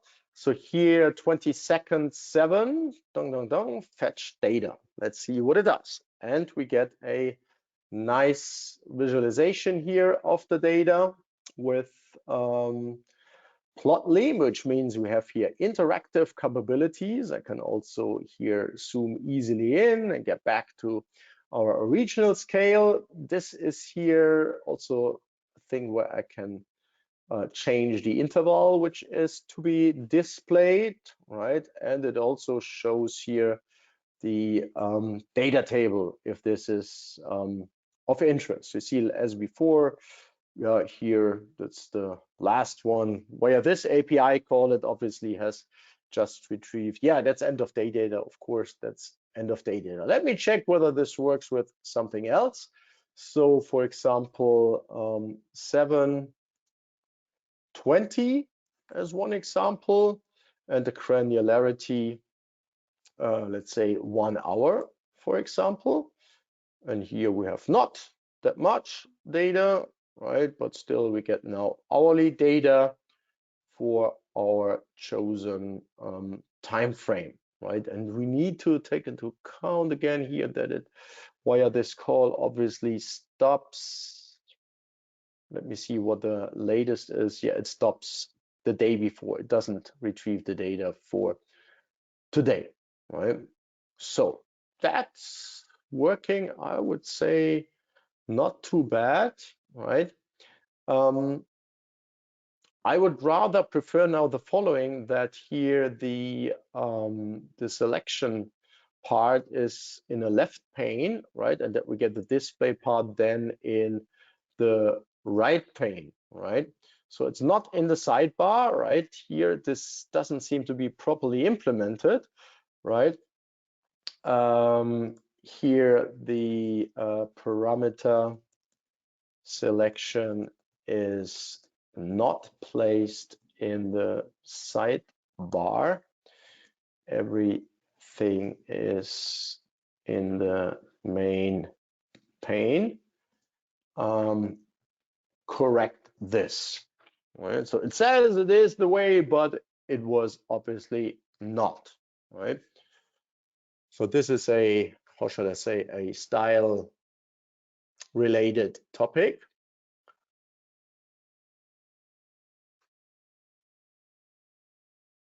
I don't know exactly what the issue is, but it seems to have found already a couple of elements which need to be changed in order to get it as originally desired. So I had it in the back of my head, and when I read it, I meant, yeah, wonderful, all controls appear. Here with this web app, I can now go back here and simply do a reload, and like magic, it is now in the sidebar, right? I'm doing the fetch data, getting here our candlestick bars with the controls. Yeah, I don't know. Basically, I would say that's not really the data. Just imagine if we are here in such an app, right? And they would always show like the single data points. This can be made optional, and I will ask it to do. So make the display of the data table optional. Radio button. Add another figure which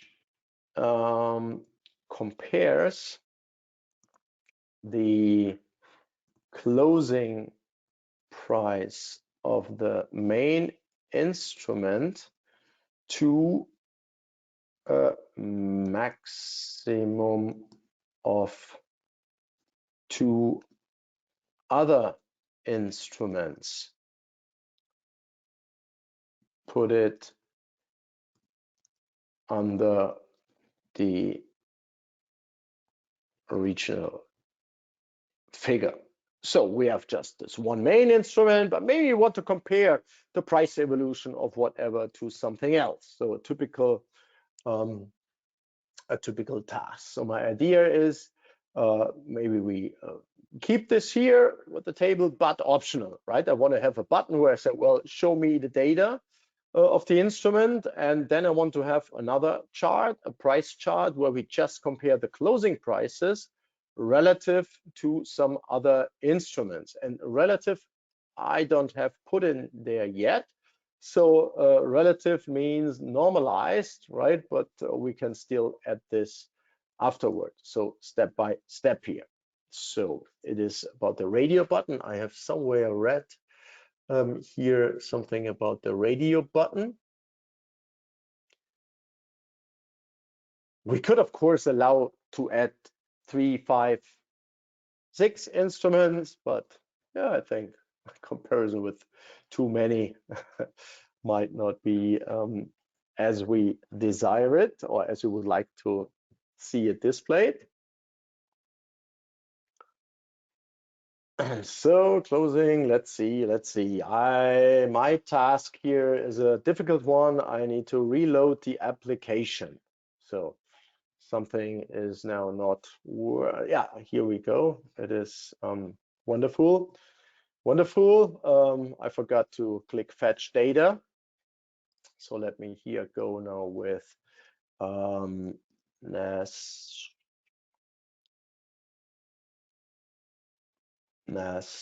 100, right? So I need to click fetch data. Show data table, let's check. So no, this fetch data table does not work. So we need to check that or report it back. And here compare those with, let's say, US 500 SPX.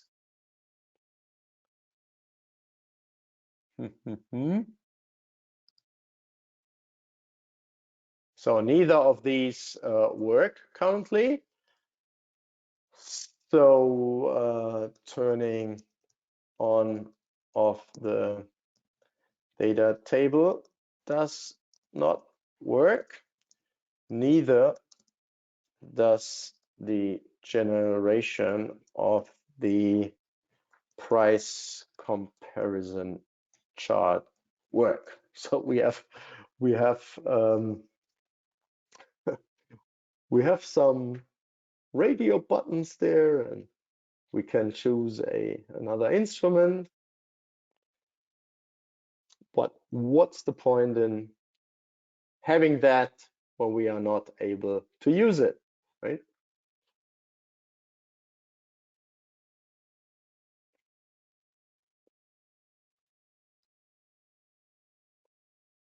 So it's probably just the handling of certain events.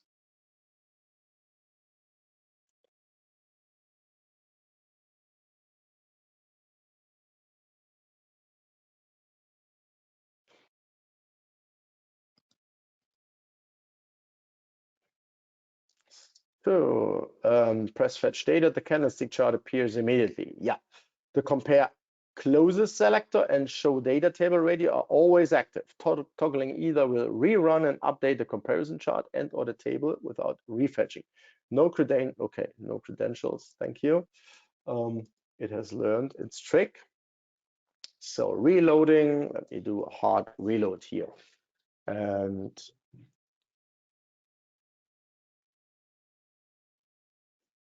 I'm stubborn here. I want to have NASDAQ 100 fetching the data. The first thing is here, the data table. Wonderful. Here we go. That's exactly the behavior. Now US 500 and the comparison appears. Let me add one more. What do we have? German 30, which is 40, as I explained, and it does so. But what is missing now is here the the relative view, the normalization to 1, right? It displays the data, but you see here the S&P 500 is on completely different absolute levels than both the German or the DE30 instrument, as well as like the NASDAQ. So I think we are closing in at the option to display the price comparison in normalized fashion. It is to 1, also via radio button.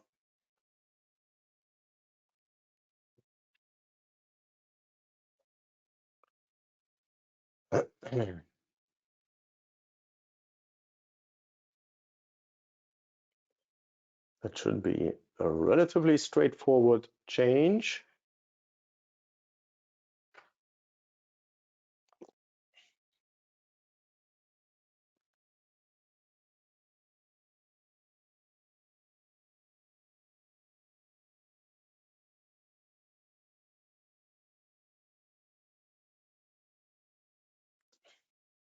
Yes, go ahead.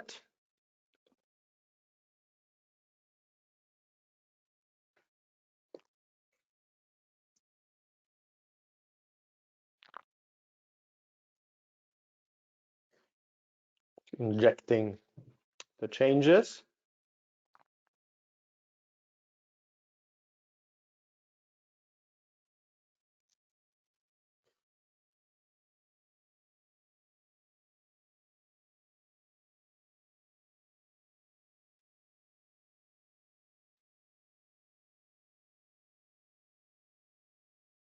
So my difficult task once again, maybe a hard reload. This time, yeah, I do the same thing. So I told you sometimes I'm a bit stubborn. So the base data is retrieved. Show data table works. Here retrieving now US 500. And here normalize. Okay, starts at 1, looks good. And Germany, do we have UK 100? Here I change now UK for the FTSE 100. Yeah, here we go. See 100. You see the bank holidays and data availability might be different, right? There might be days where some instruments are not traded here in the UK. I don't know. I'm just explaining things. And yeah, normalized closing price comparison. And with this, now we are having an easy time, right, to say what was the relative performance, right? Here. So we would say, yeah, this is increasing, that's increasing, this starts from a lower level, right? This is here on a higher level, but only once we have this normalized, we can properly say that the NASDAQ here was really, yeah, the best performing from our start date, right? We can also go, for example, let's say to March before the US tariff story started. Yeah, and I probably need to do the fetch data. March, we have here around that time, we have the drops, the NASDAQ 100, and we see here how the different ones have reacted. So UK dropped, but not by as much as the other ones, right? And then it started. Once again, we have here lags. Don't ask me why exactly here for the UK. I might, for example, exchange this for Germany, 30 here, but we also have their breaks, maybe European holidays. I will need to check. Yeah, May 1st, for example. May 1st is a public holiday. I think across Europe. In Germany, I can tell you it is April 16. I would need to check. Maybe Easter could also be that we had. Let me just check so that I can provide you with an explanation here in my Google Calendar. April, yeah, indeed, we have April 18 and 21st, for example, in Germany, have been are two of the highest public holidays, Catholic holidays. That explains this gap here. That's Easter public holidays, so bank holidays as well, and that's here the May 1st. So I mean, that's a typical thing, right? That we have in different jurisdictions, different countries. We have different bank holidays, public holidays. So in a pretty short amount of time, I would say we have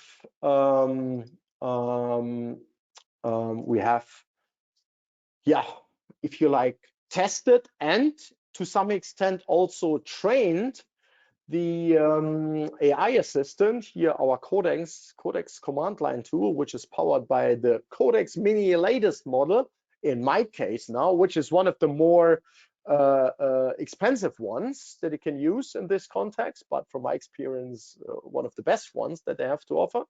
But we have trained it to use the wrapper, the TPQOA wrapper. I needed to put in, this was our little rerun, I needed to put in here the Python package or wrapper file itself into the working folder.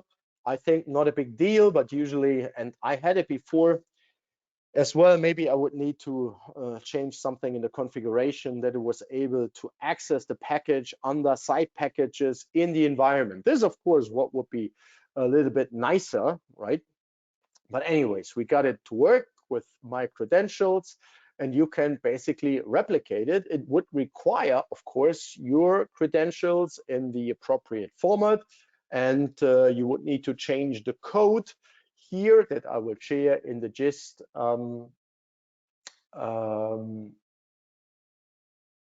Yeah, that you adjust the code to the location of your credentials file. Here I have put it also in the current folder, and I have configured my git ignore to not add it, meaning to ignore it if I'm not adding it to the Git repository, right? Having spoken of Git, maybe now that we are closing in here for the first session, let me just check Git status here. Yeah, get instruments, Streamlit app, TPQOA. The git ignore file here prevents the showing here of my credentials file, right? I've added my credentials file in here, but it's not listed as a new file, untracked file. In other words, right? I will push the TPQOA here as well, so when you clone the folder and put your credentials file in the same folder, it should work as well. This file here is also not shown because I have committed it before already, right? And yeah, let me now do the git at all here, git commit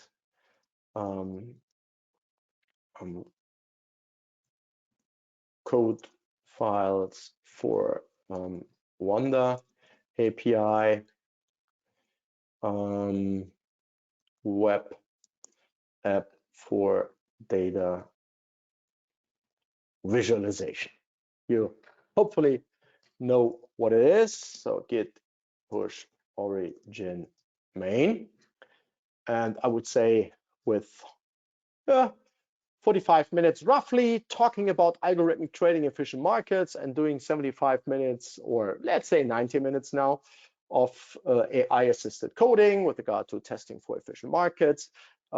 We could, of course, now that we are able to access the Oanda data, we could now change the efficiency test file also to work with Oanda data via the API. So now the sky is the limit, and maybe you want to try something like this, right?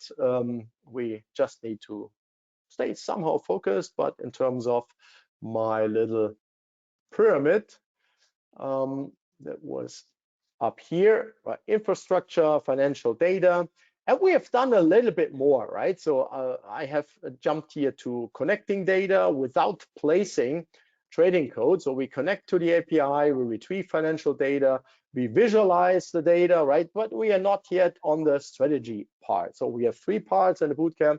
Part 2 will be mostly concerned with strategy itself, and part 3 will be mostly concerned with the deployment. We now have hopefully the whole infrastructure, platforms, API keys, tools, data available. That's our basis, our foundation. And now we can step up and think and talk about code, always having in mind, yeah, that markets might be efficient. They might also be temporarily inefficient. We hope that our AI assistants will help us in this regard well. Of course, everything is recorded, will be made available on the Quant platform. So you need to register for the Quant platform. This might take a little bit until we can put the recordings up there, but everything will be there. And in the Git repo, just to check that, here when I reload the repo, go to 01 session, we have efficiency test here. That's the one file. Then we have here the get instruments file created on the command line. We have get NASDAQ history as a test of the retrieval. We haven't even had a look here to the Streamlit app, right? This is the app. And when you think of it, how efficient this is with a Streamlit, 97 lines of code are required to generate something like this. I think this is still amazing, and the 97 lines of code, they are for sure somewhat involved. You need to know how Streamlit works, but now, and Plotly as well, here Plotly chart in combination with Streamlit, but having our wrapper and the command line interface here, Codex, with our LLM in the back end, right, makes the whole affair pretty efficient. We say, well, this is not as I expected it, at this feature, at that feature, right? No, on that level, no proper large-scale project management required. So here, TPQOA, and it's good that actually it is here in that folder, because Codex has made some changes here with regard to the handling of the timestamps. I saw it, but I cannot comment now what the changes have been in detail. But what is now together here in this folder, when you put in your on the config credentials file, right? This should then work hopefully for you as it works for me. Yeah, in that sense, let's wrap up today's session. You can use the Discord server at any time. And post your questions, post your comments, maybe share your work, maybe also have a GitHub repo where you work through that stuff and add additional twists. I'm always happy to see your own ideas and yeah, results, not ideas. Now, from the time to result has really shrunk, and this is what the wonderful side is here in our brave new world of AI assistants. In that sense, have a lot of fun, and I see you in the next session. Take care. Bye bye.